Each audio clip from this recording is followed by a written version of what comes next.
大家好啊，我係杜文哲啦。大家好，我係陳公子。今次我哋仲有嘉賓 Y Y。Hello， 大家好。係啦，咁 Y Y 咧，其實佢就係會帶一啲香港著名屋苑，甚至乎係港島區著名屋苑嘅一啲佢嘅親身經歷俾我哋聽嘅。係咁，首先咧都想問下，就係話 Y Y， 你會唔會覺得你係特別容易舐嘢嘅一個人嚟嘅咧？我都覺得係容易嘅，因為都超過幾次嘅經歷咁樣。即係會唔會其實係話你住親嘅地方都係你都會容易感覺到有嘢？係啦，大部分我住過嘅屋都有可能有臭味啦，或者可能有啲聲音啦咁樣嘅。阿 Y Y 都住過港九新界喎，係元朗同埋都係鰂魚涌太古城個區，係啦。咁即係。但係你嘅經歷通常都會係即係未必話一定係實物見到，而係用其他嘅形式去 feel 到佢哋。係啦，就係味覺啊、聲音咯，係啦。咁有陣時就係可能係似發夢，我自己都分唔到真假嘅。係啦，因為有時咧，如果你真係可能發夢起上嚟咧，太過真實嘅話咧，我諗嗰樣嘢未必係夢咁簡單嘅。係啊，真係我都分唔清真同假啦。係啦，咁我想問下嗱，譬如你第一單你想同我哋分享嘅係邊個地方嘅故事咧？咁我諗第一單就分享翻呢一個海山樓啦，就係鰂魚涌嗰度嘅。咁嗰度就係一個即係好舊嘅大廈啦。咁都有 lift 嘅，不過咧你可能一個一層樓啦，入邊可能有20幾間屋咁樣啦，30即係好似一條長巷嗰隻嚟嘅。哦，即係上到去之後就即係譬如你出 lift 一望就望到底咁樣。係啦，定因為係一出 lift可以望左望右咁樣咧？左右都係一條巷。哦，即係然後就好多道門咁。個 lift 就喺中間啊？係啊，個 lift 就一出嚟就成條巷就係全部都係屋，就好似以前舊式嗰啲係咪公屋啊？都係咁樣樣嘅，係啦。酒店其實都會類似，係啊，都類似，但可能冇佢咁長咯嗰條巷，係啦。咁佢就變咗你係望唔到底嘅，即係你好似好黑，一出 lift 就係都幾恐怖咁樣咯。可唔可以我想問多少少關於佢嘅即係視覺地理環境啦？即係譬如你望到最後即係最盡頭咧，佢係樓梯口嚟㗎係嘛？就係可能係一埲牆，或者係即係總之就係一排兩邊都有唔同嘅單位啦。咁你可能去到底就係一埲牆咁咯，但係好遠嘅咯，即係你一出 lift 望到嘅。咁佢譬如走火嗰啲樓梯咁喺邊度嚟㗎？咁嗰陣時個後樓梯就喺正我間屋嘅隔離。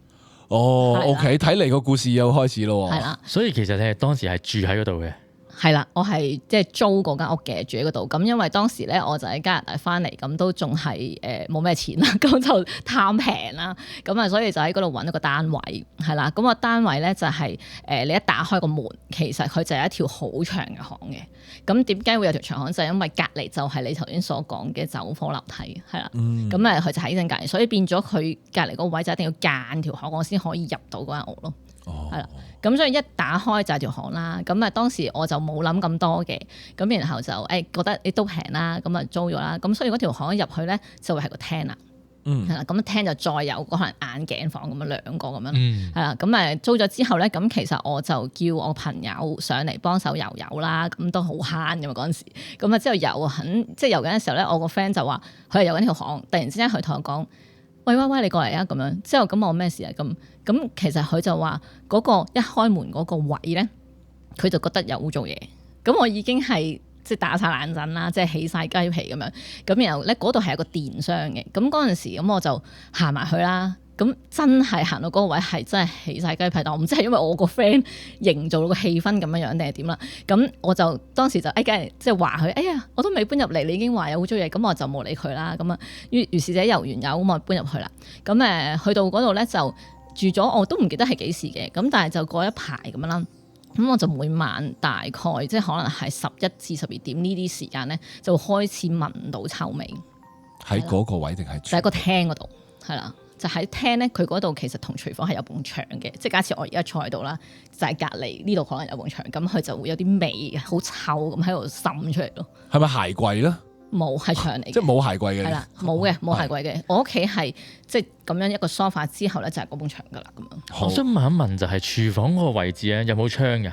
嗰度係冇窗嘅，我記得。係啦，係啦，因為好細嘅個廚房。係啦。哦，哇，聽落個環境都好貧困喎。因為嗰個廚房狹窄啊其實就係喺嗰個後樓梯嘅啱啱嗰埲牆嘅後邊，係啦、咁所以咧冇窗嘅，咁我就於是揾啦，就咦係咪廚房嘅嗰啲去水渠啊，或者可能我見到佢有地渠有個窿咁，即係可能係嗰啲管咯，係咯，似啊，係啦，於是我咪塞晒佢咯，咁我就係咪喺嗰度啦？咁我又唔知啦，咁我塞晒佢，咁之後咧，但係每晚都仲係聞到陣味，咁於是我又再諗會唔會係倒垃圾啦？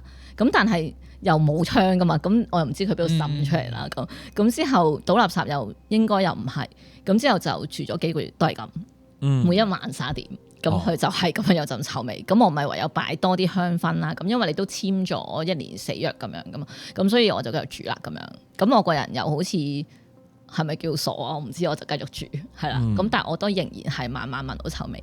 哦，咁但係嗰陣臭味，你係點樣形容嗰陣臭味咧？佢就好似啲垃圾咧就酸縮咗幾日，係啦，就嗰種我唔知你有冇聞過，即係總之就係有啲垃圾啲食物嗰啲殘枝嗰啲叫咩渣滓，渣滓係啦，係啦，咁好似漚咗幾日嗰啲臭味咯。咁你最後係住足1年，住晒個死約？亦都唔係嘅，咁之後咧，如是者幾個月啦，咁啊，於是我以前咧就有即係 part time 幫人補習嘅，咁嗰個媽咪咧就話佢同佢個仔係有陰陽眼，咁之後咧，咁我講咗呢件事俾佢聽之後咧，咁佢就話上嚟睇下，咁好啦，咁啊上到嚟，咁佢嘅細仔其實上到嚟又已經踢損咗隻腳噶啦，即係已經有血光之災咁啦，咁然後咁啊睇完之後咧，佢冇講咩嘅，咁啊於是落翻去。咁佢阿媽就打嚟啦，我就話啊咁樣，咁佢就話我頭先個仔見到你個睡房出邊有個女鬼，着住紅色衫嘅咁樣。哇！我梗係即刻，我而家講完都起雞皮。係咯，我見你嗰個都震晒啊！其實你講起都係啦。之後咧，咁我就唔夠膽打開個窗簾，因為我驚一打開窗簾就見到啊嘛。咁但係咧嗰陣時咧，我就都有返教會嘅，咁但係我都好驚啦。咁我就着燈瞓啦，唯有祈禱啦咁樣。咁之後咧2日咧，咁我就同自己講，其實我都冇做過啲乜嘢，咁就唔驚啦。咁之後我就要熄燈瞓覺。我以為咯，我都冇做過啲乜嘢，點解我要住喺呢啲咁嘅地方？係啦，咁後期咧因為我就即係都大咗肚啦。咁然之後咧，咁我就要搬另外一間屋啦。咁所以我就同嗰個業主講，就喺未到1年死約咧，我就退咗個租，咁我就走咗。哦，即係仗住自己有 BB 咁，係啦，惡啲啦，係啦，咁樣。哦，因為我想問下，就係話你即係會試過祈禱啦，跟住就係咪真係你覺得祈禱幾晚之後係咪有啲唔同咗咧？有啲唔同咗啊！冇㗎，其實都驚，所以但係因為咧，我一着燈就瞓唔到啦。因為我都幾受啲光啊、聲音影響嗰啲咁樣，咁所以我一有燈我又瞓唔到，所以我辛苦咗2日之後，我就覺得，咦，其實我都冇做啲咩，所以就同自己講，其實就唔使驚嘅。咁之後我就照熄燈瞓覺咯。OK，嗱，咁你都係即係信主啊嘛？以前係咁之前你不停聞到啲味啊，甚至乎可能已經有啲朋友話喂，好似門口有啲嘢喎。咁之前你有冇嘗試去祈禱咧？之前冇喎，係啊，就真係直到佢同我講話，真係有個女鬼我先，因為嗰陣時臭味我真係唔識噶嘛，係後期好多年後咧，有朋友話俾我聽，聞到臭味就真係有污糟嘢咯，咁我先至知嘅。所以可唔可以咁講，就係其實係呢一次事件之前，你就係叫做冇 alert 到呢啲咁嘅冇嘅，因為我個人都好就係好傻更更咁，即係就人哋唔講我知咧，我又唔會話即係諗係咪污糟嘢啊？真啊，即係我覺得你傻更更嘅地方係，即係你唔記得凡事禱告啊嘛，即係你係有事先禱告咧，咁唔得。所以我咪離開咗教會。係啊，真係啊，你呢啲咁嘅經歷我就暫時我啲壞學生嚟。係啦，咁啊，但係我又想問下啦，即係未有人睇到你係有嗰個女鬼之前啦，咁其實因為我都想即係幫啲觀眾去澄清翻到底，喂，其實會唔會係真係隔住嗰幅牆嘅嗰個後樓梯係嘛？係會有人抌垃圾嘅先？即係我就見唔到，我覺得個樓層就係冇咯，即係個樓梯係好乾淨。哦，即係你真係會打開個門去睇，跟住後面有啊，因為我 find out 個頂喺邊度，所以我已經試咗望唔同嘅地方，但係唔係咯。係啊。哦，即係話嗰個後樓梯係乾淨，即係唔會有可能係個牆有裂縫滲咗啲臭味過嚟。咁我唔知有冇咁犀利。係咯，應該唔係。同埋每晚，因為如果你話 regular，每晚嘅話就可能真係倒垃圾噶嘛。係啦，係啊咁即係收集咗啲垃圾，咁喺個牆可能有條管道都未定㗎。咁我就真係唔知一啦。開頭啊，喂話誒後邊廚房喎，咁我第一時間就諗到會唔會係啊係即係樓上樓下煮嘢食啊？係啊咁一定會聞到啲味咁。係啦，或者啲渠谷咗啲味上嚟都會㗎嘛。就係每晚嗰個時間洗碗但係12嗰時啊。點冇理由㗎。即係接咗啲碗翻嚟洗啊嘛，即係喺樓下嗱，你講喺海山樓附近嘛，一定好多餐廳㗎，咁樣佢接咗啲碗翻嚟，可能成盤碗就係洗到啲油漬就係喺嗰度咯，都未定嘅。咁就直到佢哋話係真係有內係鬼啦。呢個就好重要啊！即係我唔知點樣可以補習補到一對陰陽眼寶指翻嚟。即係因為點講咧？即係嗰個小朋友啦，咁其實佢應該佢係同佢阿媽一齊上嚟嘅。係兩個小朋友加個媽一齊上嚟。係佢哋三個人都。三母子都係有陰陽眼。佢係咁講。哇！係啊，佢話因為佢自己喺佢哋屋企其實都見過㗎啦，咁樣，係啊所以佢先知自己係有陰陽眼。即係大家即係三個人望埋同一樣嘢啦，咁就知道係啦。咁我又冇問咁細節啦。咁啊係。原來嗰件事係啦會唔會係真係係啦係存在咗因為當咧時咧，我真係冇諗過屋企有嘅，我純粹就諗住你想睇就睇啦，咁樣係啦。即係反而佢哋會覺得有嘅可能性都比你還要高添。係冇錯。咁但係嗰下，譬如嗰陣時你佢哋上去你屋企睇嘅時候係咩時間嚟嘅咧？大概食完晚飯嗰啲9點咯。好啱時間喎，睇嚟係嘛？夜晚嚟嘅係。係喎。咁但係阿峰啊，我想問阿陳公子啊，但係阿陳公子啊，我係想問下啦，即係如果喺風水格局上面嚟講咧，佢頭先所描述嘅嗰種單位係咪其實特別差嘅咧？因為會唔會好似酒店尾房咁樣咧？嗰啲好似特別容易領嘢咧？嗱，其實你話去到尾咧，就會有少少，即係我哋所講嘅氣啊，會聚咗喺嗰個位啊，即係始終通唔到氣。我就係講通唔到氣咧，就會比較個運勢嚟計咧，係會差少少嘅。咁所以尤其是可能有啲冇窗嘅單位啦，係話或者可能個窗特別細啊，得個即係有啲劏房人得個抽氣扇嘅啫嘛，嗰啲都係會爭少少嘅。咁其實係會即係嗰種爭少少係，即係譬如影響到啲乜嘢咧？會嗱都要睇翻佢嗰盤飛星啊，即係究竟係邊粒星聚咗喺嗰個位置，即係我哋所講比較陰嘅位置啊，即係積聚咗一啲我哋叫做陰氣啦，係啦，即係唔流通嘅位置啊。咁所以尤其是如果係撞一啲異仔，我哋所講異仔咧，咁會比較容易出現呢個狀況。咁但係當然啦，風水嚟計咧，佢就冇即係唔係太過去着重去講靈體嘅，咁反而但係就會可能我哋嘅角度就話會唔會令到你個人精神恍惚啊，會容易啲覺得見到嗰樣嘢。咁但係當然你話係唔係真係靈體咧？風水嘅角度咧就唔係好講呢樣嘢啦。咁但係我又聽人講過話，你講間屋如果有污糟嘢，你真係好容易有 BB 嘅。咁當時我又真係有咗 BB 喎，咁係咪真嘅呢件事？呢樣嘢咧就係啦，就即係已經跳出咗風水嘅範疇啦。但係我身邊都有啲朋友嘅經歷係差唔多嘅。係咩？喂，有冇得分享下呢個？呢個咧就係我諗模糊咗少少背景佢啦。咁即係因為突然咁即興咧，我又冇得到佢同意啊。係，同埋即係你識親都要大人物嚟㗎嘛，都唔係。咁就係一個朋友啦，都係女性啦。咁其實佢係有一次咧，就係飯後去散步啊，係啦。咁當然咧，其實喺佢嘅 planning 入邊咧，其實就冇諗過要小朋友㗎啦。OK，咁但係咧喺飯後散步嘅時間咧，就聽到有一啲聲音係啦。咁佢都幾清楚嗰啲唔係一個嚟自人類嘅聲音嚟嘅嚇，即係啲靈體嘅聲音啦。咁佢都 feel 到啦，佢急急腳走咗，係啦。咁而聽到個對話咧係一個女性同一個細路仔去嘅交談嚟嘅，就問佢你中唔中意前面個姐姐啊？哇！跟住之後佢就有咗小朋友啦。哦，太過 detail 我唔講啦，因為始終又冇得到當事人同意啊。係，但係個情況就係咁樣。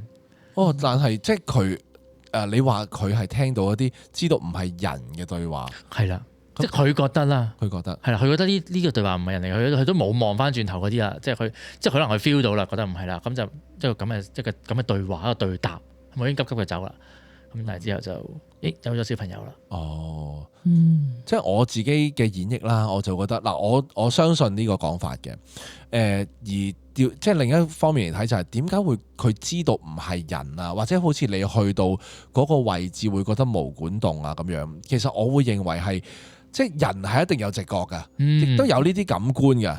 即係我哋成日都好似咧懶科學咁樣咧，就將佢排除啊，唔係啊，你嗰啲係你疑神疑鬼啫咁樣。喂，好地地我點會疑神疑鬼啊？即係啊，去到大自然郊外地方，我驚佢有蟲躝上嚟好過啦，係咯。同埋一樣嘢，我唔知大家有冇感覺過就個人氣啊，係即係我試過去一啲酒店咧，我入到去係 feel 到，總之個感覺就係冇人氣咯。就覺得可能呢10幾間房係得我一個住啫。誒但係嗱，我記得你有分享過，係啊，係啦，即係有陣時會 feel 到嘅，因為呢度好冇人氣喎。係我都信呢樣人氣係 feel 到嘅。當然你又唔會逐間房拍門，喂有冇人住喺度啊？唔會噶嘛。喂，但係你 feel 到係啦，但係你咁講就係，如果你喺一個冇人嘅地方，突然之間你喺背後 feel 到嘅人氣咧。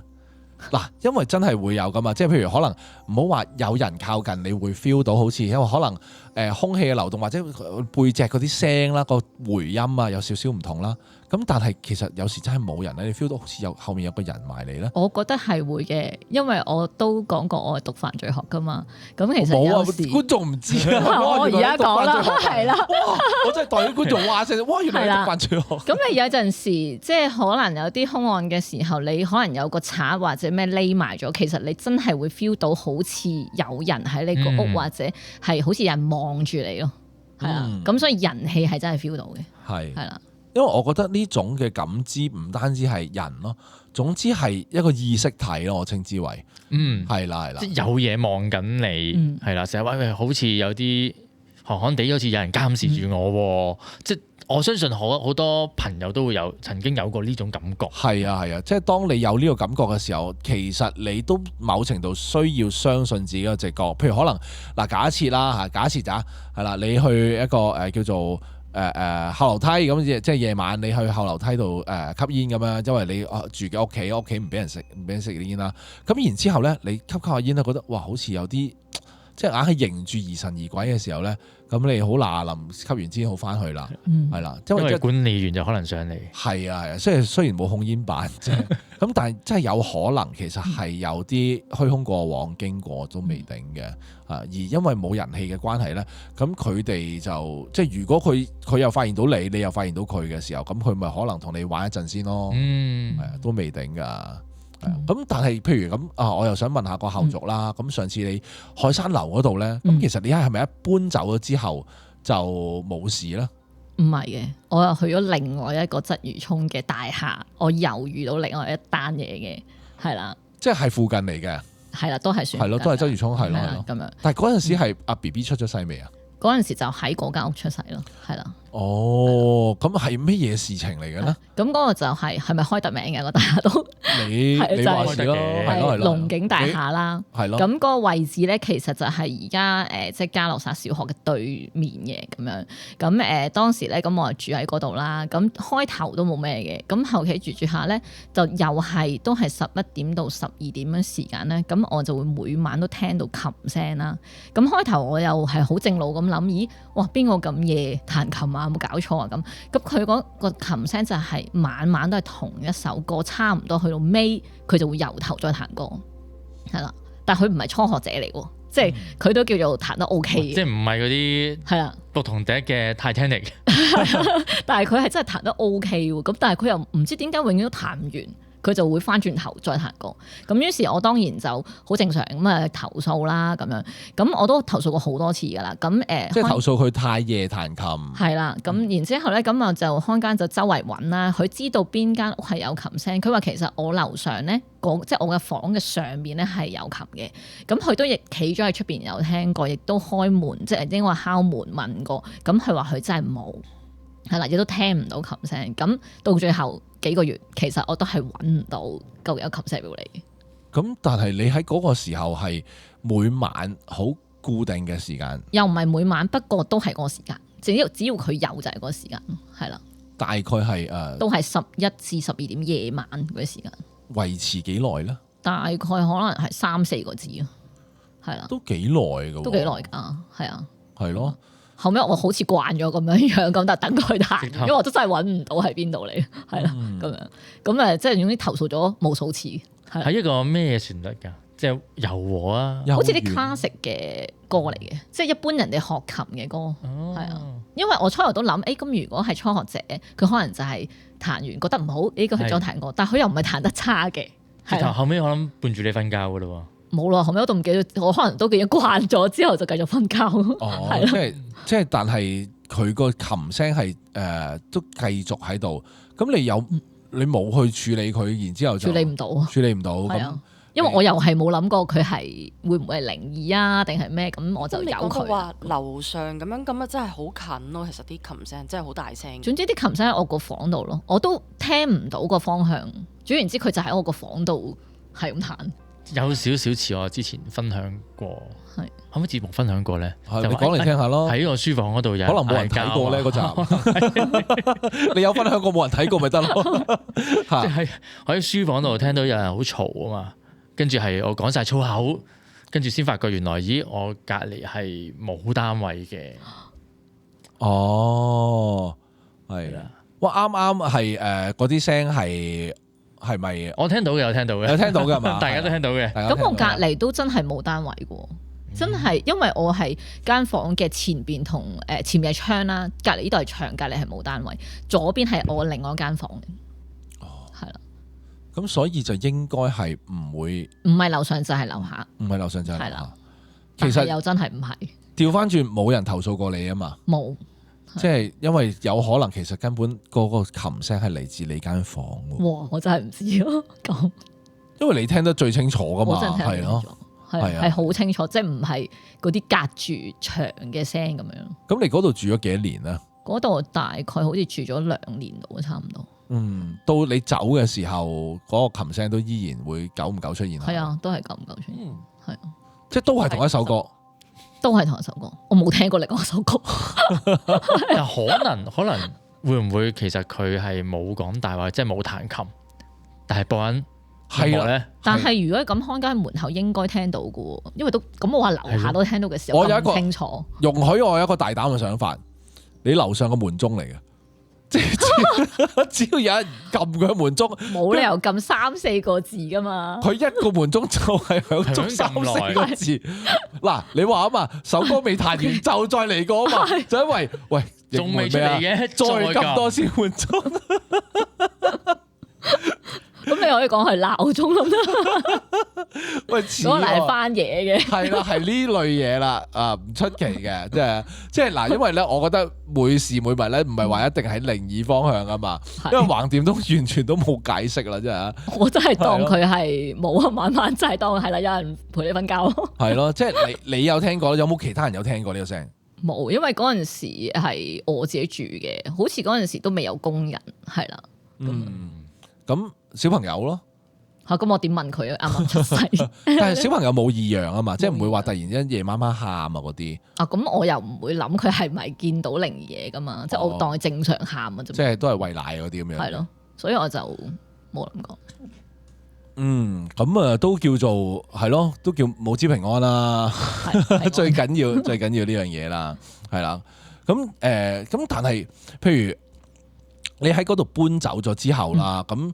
就係咪已經係叫做叫做乾淨晒啊，耳根清淨咗咧？唔係㗎，又唔係啊？之後嗰間屋就我印象中係冇嘢嘅，咁但係之後我去到太古城咧就有啦。太古城啊，係啦，大概係幾多年前嘅事咧？呢個太古城應該大概係5-6年前到，係啦，5-6年前到嘅事嚟嘅，疫情前啦。差唔多係咯，都唔係話好遠嘅事咯。即係我以為你即係細個啊嗰啲係咯，唔係嘅，係5年，大概係啦5年。係即係頭先我咁講，其實都係冇乜特別意思。即係我意思可能即係以為年代會久遠啲啊，即係咁樣嘅。但係呢個太古城係又發生咗乜嘢事咧？可以分享下。呢個就比較長啲嘅個故事。咁咧，咁其實嗱，我揸電單車嘅。咁我哋就好興就去石澳出車啦，係咪？咁當時咧，咁我個 X 咧其實就有講到佢舊時嘅一個獅子山燒嘢食經歷。係。咁我好簡短講佢嗰個先啦。咁佢話當時咧，佢去獅子山嗰度咧，就係咪獅子山我唔記得咗，但係大概咧就係佢去嗰度燒嘢食。咁但係咧嗰陣時佢係中學嚟嘅，咁佢哋就冇嗰啲燒烤爐啦。咁佢做咩咧？就喺嗰啲艇嗰度咧，咪有一啲好似石嘅石台啦台咁嘅，係咯係咯咁佢係攞啲磚就咁搭啊，咁啊燒噶啦咁樣，因為太中意即係燒嘢食啦佢哋咁樣，咁然之後咧佢就燒啦。但佢哋係帶呢個熱情好齊豐炭啦、食物啦，但係原來佢就唔知佢係冇燒烤爐嘅。我諗佢知嘅，即係佢哋慣咗係啦呢中你知中學生梗係直興因為咁樣我自己都試過嘅，係啦，咁但我知道嗰度有燒烤爐，不過俾啲有勢力人士霸咗，咁我哋就執磚頭燒啦。嗰陣時好夜啊！佢話係應該差唔多都係深夜12點嗰啲咁嘅時間啦。咁佢哋幾個學生咁樣咁啊燒嚟食，點解突然之間咧就好多衣紙啊，就喺個樹嗰度飄落嚟啦。哦，咁啊，梗係好驚啦！係咯係咯，我燒嘢食啫，我唔係燒嘢俾人食係啦喎。咁於是佢梗係跑啦，咁佢於是咪跑翻落山。咁佢落到山嗰度有個公廁嘅，咁佢話佢一入去諗住去埋個廁所先走。咁嘅時候咧，就喺個星盤度咧就見到7條金魚喺佢哋前面反肚。即係佢係見住7條金魚未反肚到望住即反肚場反肚俾佢睇。冇錯，之後佢哋就哇咩事啊咁樣，咁然後後尾咧，因為佢嗰度其實係住附近㗎嘛，佢哋啲街坊，咁佢話咧其實嗰晚就有個大師就估到佢哋7個人就走上去嘅，就會舐嘢嘅，咁之後咧就擺定7條金魚咁喺度幫佢擋煞，係啦，咁我就唔識啦呢啲咁佢當時佢哋係後期聽翻嚟嘅，即係問翻啲街坊咩事咁樣，咁所以咧佢講完呢個故事俾我聽啦，佢就話點解嗰晚會遇到呢個咁嘅醫治飛嚟咧，就因為嗰個位係有位女士着住紅色衫喺嗰個吊頸就過身嘅，係真嘅呢個就，真係係啦即係啱啱講到就佢哋去洗手間啦。係，其實我第一個諗起就係會唔會係成盤係血？佢就話唔係佢冇血，事。咁但係原來唔係血，我係7條金魚。就喺個水咁樣浸住，就喺佢前面反肚咯。哇！呢個都洗手盤喎，好離奇係啊呢個係咯係咯，都好離奇啊！係咯。所以佢話佢記到今天都仲記得咯。咁如果俾我遇到都一係啊定係你都好長自然難喎，你忘啊！去到今天你都知佢仲記得。咁佢嗰日講完梗係記得啦。咁好啦，咁我聽完啦，喺石澳你知夜晚我哋出車，佢已經半夜咁啊，好驚啦。咁啊一路揸電單車，咁啊自己揸自己車啦。咁你就哇成程係陰森恐怖，石澳出嚟嗰條路係啦。咁然之後好啦，如是者翻到屋企咁啦，咁啊好似正常咁就瞓覺啦。咁當時咧，我個 X 就瞓喺我隔離左手邊嘅，咁我就喺右手邊啦。咁我就咁樣挨住佢個膊頭咁樣瞓嘅。咁啊真係瞓。嗱，講到呢度好啦嚇，你唔好再繼續嗰個。我乜都冇做過，然之後咧，咁我就挨起佢個膊頭度瞓啦。咁我真係瞓着咗嘅。突然之間我都覺得應該可能係發夢啦。咁然後咧，我就擘大隻眼，咁我見到啲咩咧？咁但係我首先見到啲咩？之前我形容下我間房先。咁啊有張床咁樣啦，左邊咧其實就有個入牆櫃嘅。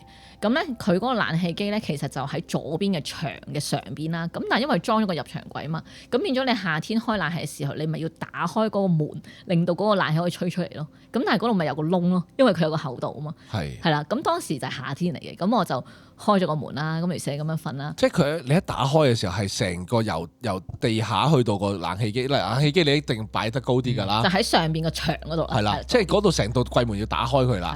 哦，即係你要咁樣燙開個門，你先冷氣先可以出到嚟。哦，係啦。咁你於是嗰度你諗下入牆櫃起碼都咁闊啦。咁你呢一個位同個冷氣中間就會有一個好大個窿。係啊，即係 exactly 就可能係有個窿喺度咯，即係可以一格儲物櫃咁樣咯，好似係。即係個人可以捐。咁話明係個櫃，係咯，成個人。係啦。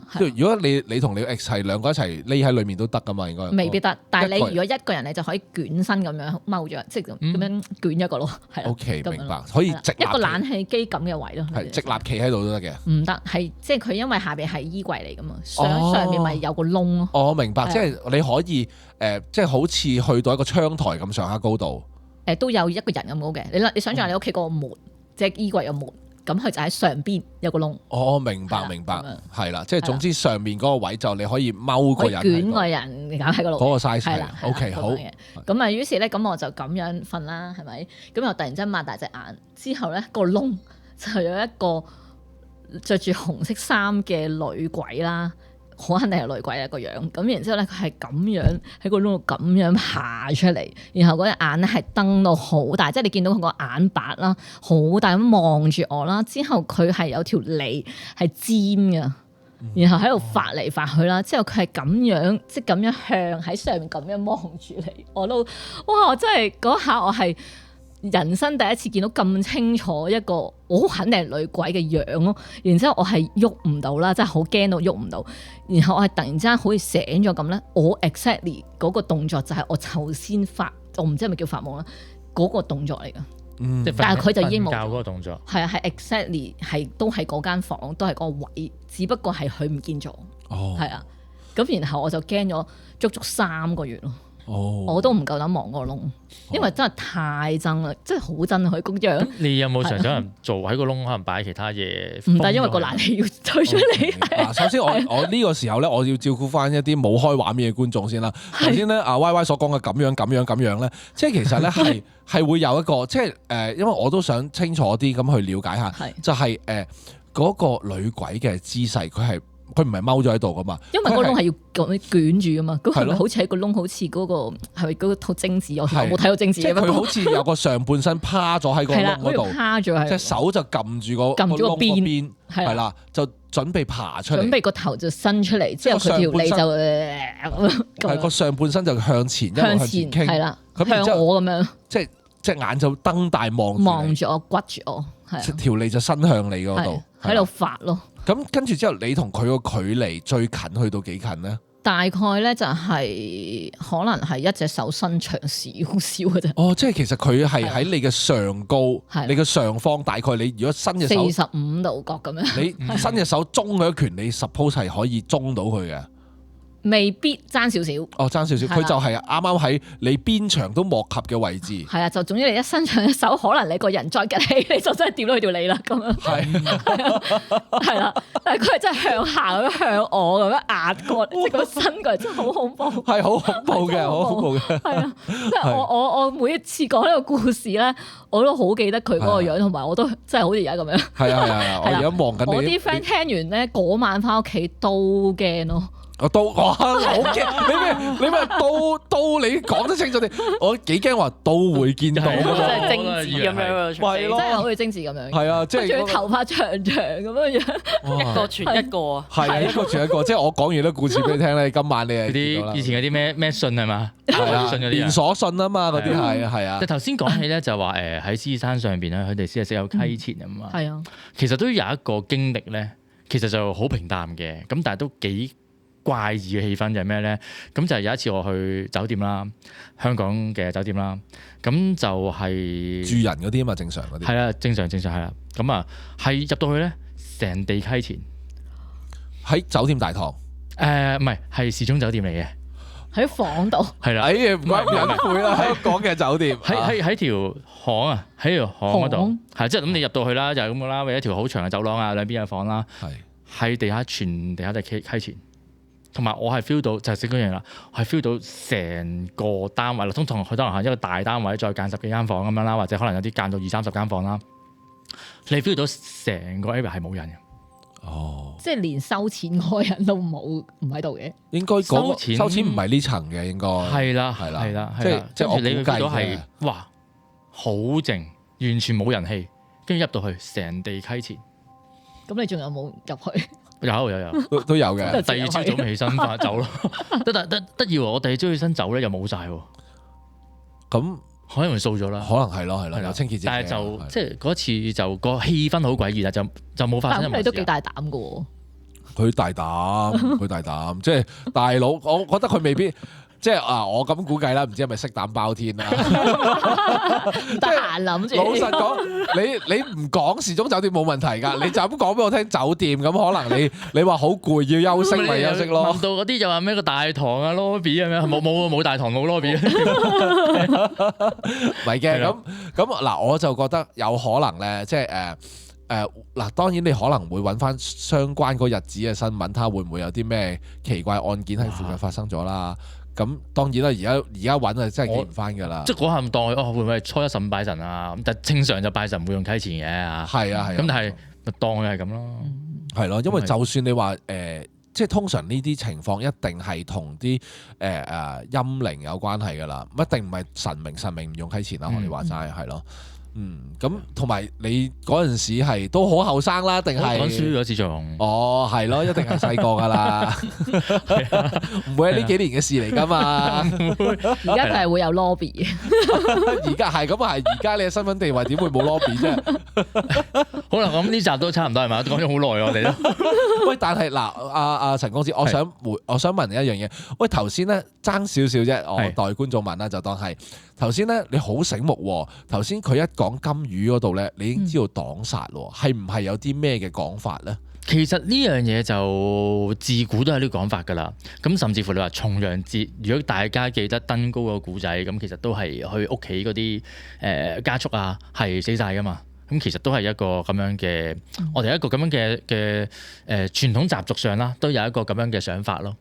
避禍擋煞咁樣，即係就係犧牲一啲叫做小生靈咁樣啦，小生命咁樣咯。其實如果你話呢種講法咧，都唔一定嘅，即係甚至乎有陣時有啲朋友佢可能會帶住一啲玉佩啦，咁可能真係嗰次交通意外，跟住佢身上嗰個玉佩會碎咗，咁人冇事，咁即係大家都會有一個信念，就係話其實呢一種都係一種擋煞嘅情況咯，一個現象咯。係咯，或者係即係最常聽到嘅，我相信係破財擋災啦，係啊，即係你跌咗錢就即係唯有開開心心咁樣，過咗一劫啦咁樣。好啦，咁啊今次咧就真係講咗咁多先啦，咁我哋下次咧就再傾個偈啦。咁啊當然如果有料報啊，或者係有啲故事想喺度分享嘅朋友咧，可以去我哋 IG 嗰度咧 DM 俾我哋，即係 send 個 message 俾我哋，咁可以即係我哋把口再講翻你嘅故仔，同大家一齊討論下。我哋下次見，好，拜拜。